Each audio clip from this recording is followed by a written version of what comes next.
diena. Nesvarbu, kad skambina. Tarkim, aš geradaris. Jeigu neklystu, ponia Bronė. Gerbiau ponia Bronė, aš norėčiau pranešti, kad jūsų vyras turi meilužę. Aš žinau, kad jūs žinote.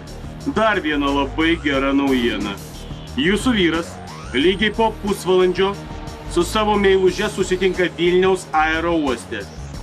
Tikslę vietą aš nežinau, bet jų pasimatymas bus 2 valandas, todėl skubėkite, jeigu norite pagauti juos, kaip sakant, ant karštų. Nereikia dėkoti, aš linkiu jums šeiminės laimės. Viso gero.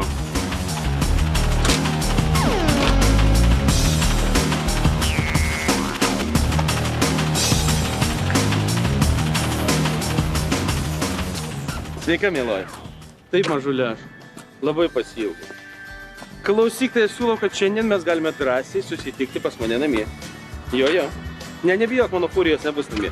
Nu, ta prasme, žmonos nebus. Taip, drąsiai galime.